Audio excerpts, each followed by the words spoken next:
Assalamualaikum warahmatullahi wabarakatuh. Kembali lagi bersama saya Adi dan tentunya masih di channel saya yang membahas masalah GERD anxiety. Buat teman-teman saya semua, saudara-saudara semua yang sudah menonton video kali ini, mudah-mudahan saya doakan teman-teman semua segera recovery ya, sehat selalu. Baik, pada video kali ini saya ingin cerita ya, mungkin saya singkat aja ceritanya. Kalau saya cerita nanti mungkin bisa kepanjangan ya, panjang terus bosen mungkin lihatnya. Jadi I'll make a short story about me when I suffer from GERD anxiety. Jadi cerita saya singkat aja ketika saya suffer ya, menderita GERD sama anxiety. Waktu itu ya, langsung aja, ini adalah cerita yang paling membekas dalam pikiran dan benak saya. Oke ya, teman-teman semua mungkin ada yang mengalami hal yang sama ya. Jadi saya beri judul GERD just almost break my career. Jadi GERD itu hampir merusak karir saya ya. Karena saya mengidap sama GERD sama anxiety. Ya gitu teman-teman semua. Jadi pernah suatu ketika gitu ya, dimana saya itu mengalami serangan panik tiba-tiba, dan itu bertubi-tubi, dan itu nggak cuma satu hari aja, dan itu continuously every day, almost every day I got it. Jadi setiap hari ya, hampir setiap hari saya mengalami serangan panik gitu ya. Jadi kan saya itu bekerja dalam di suatu tempat ya. Saya bekerja pagi hari, kemudian saya selesai gitu biasanya sampai jam 4 ya, jam 7, sebelum 7 itu udah ready standby, kemudian jam 4 pagi. As a perusahaan ya swasta, ya namanya perusahaan swasta pasti it's like working under pressure. Jadi bekerja dan dalam tekanan ya, ini gitu apaan lah teman-teman seperti semua. Jadi pernah satu ketika gitu ya, saya kayak udahlah buat apa sih kerja lagi gitu lah ya. Buat apa sih kayak kerja ini? Jadi saya ini kerja di sini kayak semacam I have a mental block, you know. Semacam kayak tekanan dari teman-teman gitu ya. Adi, kok kamu jadi kurus gitu ya. Jadi kok kamu kayak kalau lagi pucet gitu. Dan itu tiap hari itu menyerang saya gitu, sampai saya tuh kadang gimana ya teman-teman semua ya. Saya sempat mau berpikiran untuk saya break atau mencuti, tapi bayang nggak sih teman-teman semua kalau misalnya I lose that job, so what can I earn for my living? Jadi apa yang bisa saya gunakan untuk hidup gitu loh. Jadi gimana ya, saya masih punya istri, kemudian masih punya anak. Jadi seandainya saya I'm fired from that job, jadi ketika saya dipecat mungkin dari pekerjaan itu, mungkin saya nggak tahu gitu loh mau cari kerja di mana gitu loh ya. Tapi itu bukan yang terpenting, padahal kalau faktanya mungkin kalau saya nggak kerja di situ ataupun saya keluar dari situ, ya mungkin saya dapat kerjaan lain. Tapi kan pada saat itu ketika panik itu datang, saya itu gimana ya teman-teman semua. Jadi saya itu merasa kayak saya itu butuh pekerjaan itu, tapi saya itu takut gitu loh ya. Jadi saya takut mau nggak kerja, takut ninggalin kerja, dan pengen keluar dari kerja itu, gimana coba. Jadi saya tuh hampir kehilangan pekerjaan saya terus terang gitu ya. Sampai-sampai keluarga saya itu suggest me, jadi kamu tuh kenapa gitu ya? Apakah kamu kurang pekerjaan kamu? Tapi mayoritas, I can count it. Saya bisa menyimpulkan bahwasanya waktu itu ya, waktu saya sakit itu ya. Jadi ini semua itu disebabkan oleh tekanan dari tempat pekerjaan saya gitu ya. Karena di tempat pekerjaan saya dituntut harus banyak yang harus diselesaikan, banyak yang harus dikerjakan, belum lagi hubungan interact sosial gitu kan, yang ya benturan dalam dunia kerja itu kan wajar ya teman-teman semua.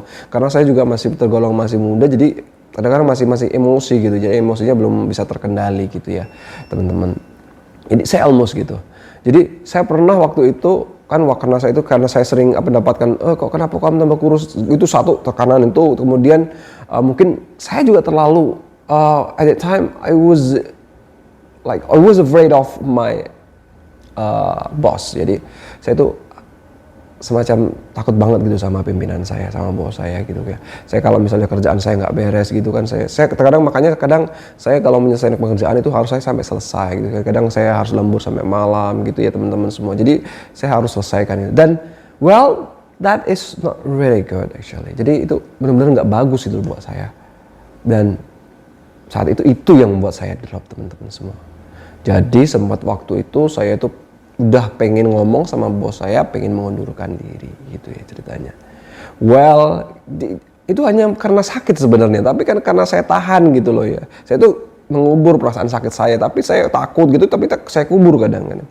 Saya tuh nggak mau orang lain itu tahu apa yang saya ceritakan gitu. Soalnya percuma juga saya ngomong sama A, B, C gitu, nggak ada yang percaya dia kalau saya itu masih sakit gitu ya, ya. Gitu ya teman-teman. Jadi waktu itu saya sudah bilang sama bos saya kalau saya kayaknya nggak kuat, saya mau resign gitu katanya, dan kayaknya saya nggak kuat lagi di sini gitu. Well, kata pimpinan saya, just don't take it so hard gitu ya, nggak usah diambil pusing. Jadi coba you manage your time gitu kata beliau, silakan manage waktu kamu, coba waktunya kerja, aktivitas kerja, makan, kemudian waktunya pulang. So it's about time management. Jadi ini berhubungan dengan manajemen waktu gitu ya teman-teman. Belum lagi tapi saya bilang waktu itu, tapi Pak ini saya nggak bisa, saya kayaknya nggak kuat kerja di sini kayak gitu ya. Keesokannya ya udah sekarang coba dipikirkan matang-matang dulu gitu kan. Kemudian saya konsultasi dengan orang tua saya, kemudian dengan keluarga saya. Well, keluarga saya sebenarnya kasihan sama saya melihat keadaan saya yang seperti ini, sudah sakit, kemudian malah mau kerja nanti kalau misalnya nggak kehilangan pekerjaan atau gimana gitu. Maksud keluarga saya itu ya mungkin bisa komunikasi terlebih dahulu gitu loh ya. Jadi nggak harus cut gitu ya, nggak harus break. Ya ini mungkin karena kekhawatiran saya yang saya alami ketika saya mengalami sakit ini gitu loh teman-teman. Entah ini dari mana, saya agak susah mungkin mengucapkannya. Tapi kenyataannya seperti itu gitu loh ya. Jadi seperti itu teman-teman. Jadi karena saran dari berbagai banyak keluarga saya, oke, just hold it, katanya suruh tahan dulu aja, coba take break gitu ya, coba cuti gitu ya, coba rehat dulu aja. Dan istri saya juga mendukung hal itu gitu. Saya kalau kerja gitu ya, kerja saya sekarang semampu saya, sekuat saya, jadi nggak pernah saya paksakan gitu ya.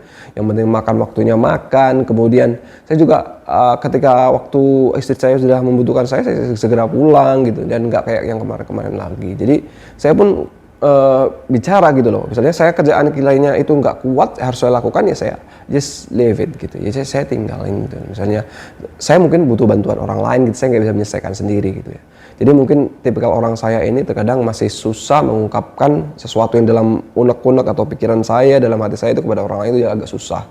Maybe it's I'm just kind of the introvert ya, mungkin karena kita orang yang introvert gitu, tapi itu nggak baik gitu ya teman-teman semua. Jadi kita harus naturalnya seorang manusia itu kan kita harus bersosialisasi, kita hidup dengan bersama gitu ya teman-teman semua ya. Jadi seperti video saya ini, jadi saya pengennya pengalaman saya itu jangan sampai gitu ya teman-teman mempengaruhi karirnya teman-teman. Well, itu semua bisa diatasi kok dengan cara berkomunikasi dengan baik-baik semua. Jadi seperti itu. Dan akhirnya saya selesai, kemudian saya perbaiki semua, dan alhamdulillah saya masih I can still work. I'm still exist on this job. Jadi saya masih kerja di sini gitu. Saya masih bisa kerja di tempat saya kerja gitu. Tapi tanpa harus mengabaikan kondisi kesehatan saya. Jadi gitu teman-teman. Ya it's almost break a job. I almost lost my job, something like that. And also I almost losing all of my friends attention and others because of this.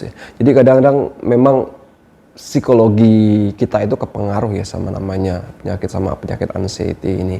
Jadi agak gimana gitu ya teman-teman semuanya. Udahlah, mudah-mudahan buat teman-teman semua yang masih merasakan sensasi segera recovery, segera sembuh, dan semoga Allah mengangkat penyakit teman-teman semua ya. Oke. Mudah-mudahan cerita singkat saya ini bisa memotivasi teman-teman semua. Don't forget to like, comment, and subscribe if it's possible. Silakan share video saya ini kepada teman-teman yang mungkin masih membutuhkan motivasi. Ya, bahwasanya everything can be passed. Jadi segala sesuatu itu bisa kita lewati meskipun hiruk pikuk atau lintasannya itu kadang ada obstacle, halangan, itulah wajar ya teman-teman semua. Baik, terima kasih.